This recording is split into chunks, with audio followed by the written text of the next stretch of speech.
Hakim Tinggi Pengadilan. Halo, selamat pagi. Kembali lagi dengan saya, Zoni Rombe. Kali ini saya mengulas mengenai Hakim Tinggi Pengadilan Tinggi. Seorang Hakim Tinggi di Pengadilan Tinggi, Profesor Dr. Binsar Gultom, menyampaikan bahwa apa legal standingnya Roy Panci dan gerombolannya untuk menanyakan, apalagi meneliti keabsahan dari ijazah seseorang, yaitu ijazah Pak Jokowi, yang Pak Jokowi tidak perlu untuk memperlihatkannya nanti di pengadilan. Yang perlu dipertanyakan adalah pasal-pasal yang merugikan atau mencemarkan nama baik Pak Jokowi. Karena ijazah Pak Jokowi itu sudah sah, dikatakan oleh lembaga yang mengeluarkannya, itu UGM, dan sudah terbukti pada saat Pak Jokowi mengikuti kontestasi pemilihan wali kota Solo 2 periode, pemilihan gubernur DKI Jakarta 1 periode, pemilihan presiden Republik Indonesia 2 periode. Kurang apa lagi? Sah secara hukum, sah secara de facto. Yang perlu dipertanyakan yaitu pasal-pasal yang merugikan, mencemarkan nama baik Pak Jokowi. Siapa sih sebenarnya? Apa sih motifnya Roy Panci dan gerombolannya? Adakah seseorang atau kelompok atau partai bahkan yang membekengi Roy Panci dan gerombolannya? Jadi saya pikir memang apa yang dikatakan seorang hakim tinggi di Jakarta itu betul. Dan dokumen seseorang itu tidak boleh diumbar ke publik, apalagi ada seseorang atau kelompok yang mempertanyakan, melakukan penelitian. Nanti semua dokumen pribadi, sertifikat rumah dan lain sebagainya dipertanyakan. Padahal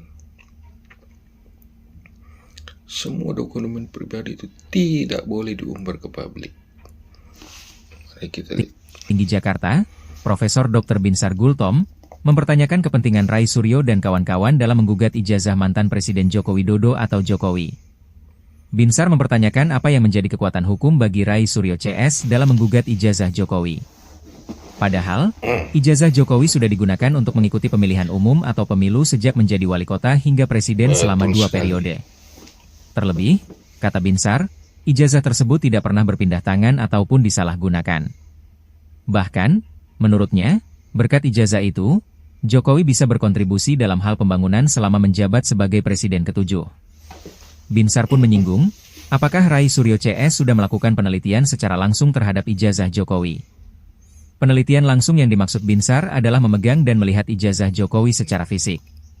Apabila penelitian sudah dilakukan, namun secara ilmiah, ujar Binsar, hal itu sah-sah saja. Meski demikian, ia menyebut dugaan ijazah palsu Jokowi tak perlu sampai ke ranah persidangan.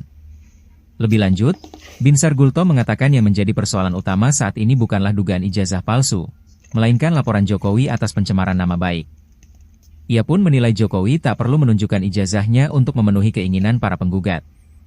Menurut Binsar, Jokowi hanya perlu membuktikan pasal-pasal pencemaran nama baik terkait dirinya dalam persidangan nanti.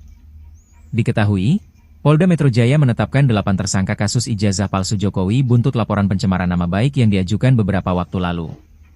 5 tersangka dalam klaster pertama adalah Egy Sujana, Kurnia Trirohyani, Damai Hari Lubis, Rustam Effendi, dan Muhammad Rizal Fadillah. Dalam klaster kedua ditetapkan 3 tersangka termasuk ex-Menteri Pemuda dan Olahraga atau Menpora Rai Suryo, Rismon Hasiholan Sianipar, dan Tifauzia Tiasuma. Para tersangka dijerat pasal 310 KUHP dan atau pasal 311 KUHP dan atau pasal 27A Yungto pasal 32 Yungto pasal 35 UU nomor 1 tahun 2024 tentang perubahan kedua atas UU nomor 11 tahun 2008 tentang informasi dan transaksi elektronik atau ITE. Monggo, Pak. Nah, itu tadi pendapat yang benar-benar sesuai dengan data dan fakta yang disampaikan oleh seorang hakim tinggi dari Pengadilan Tinggi di Jakarta, Profesor Dr. Gultom. Jadi saya pikir sudah clear dan jelas sekali bahwa yang perlu dipertanyakan nanti di pengadilan pasal-pasal yang merugikan atau mencemarkan nama baik dari seorang Pak Jokowi. Saya kira memang itu harus untuk mengungkap motif dari Roy Panci dan gerombolannya. Apa sih motif mereka ini mempertanyakan, apalagi melakukan penelitian dokumen seseorang, dokumen pribadi seseorang. Kami pun masyarakat, rakyat Indonesia yang mencintai Pak Jokowi sangat-sangat terpukul. Kenapa sih dokumen pribadi dipertanyakan, apalagi dilakukan penelitian, dan itu tidak berhenti-berhenti? Apa dasarnya? Apa legal standingnya? Motifnya apa? Politik kah? Kalau motif politik, siapa di belakang Roy Panci dan gerombolannya?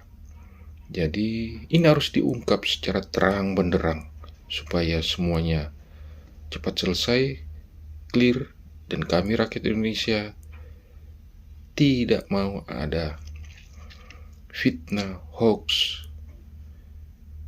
yang mencemarkan nama baik seorang Presiden ke-7 Pak Joko Widodo. Jadi apa yang dikatakan seorang hakim tinggi itu sangat-sangat benar. Beda pendapat seorang pakar, Profesor Mahfud MD, Refli Harun. Itu pendapat karena sakit hati. Sakit karena kalah pilpres, sakit karena dipecat dari komisaris BUMN. Jadi statement, pendapat yang mereka lemparkan itu statement sakit hati, pendapat sakit hati yang tidak subjektif, yang tidak berdasarkan data dan fakta yang real. Jadi mari kita mengawasinya secara bersama-sama jalannya persidangan, dan kita dapat melihat hasil yang betul-betul hasil yang diinginkan seluruh rakyat Indonesia yang menyintai mantan presidennya, Presiden ke-7 Bapak Insinyur Joko Widodo.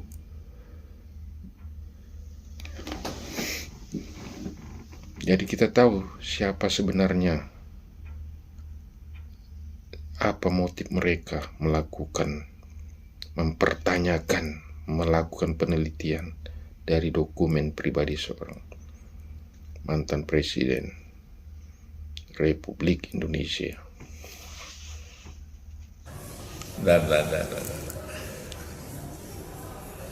Ya. Untuk seluruh relawan, terus semangat membela kebenaran. Terima kasih, Pak. Terima kasih banyak, Bapak.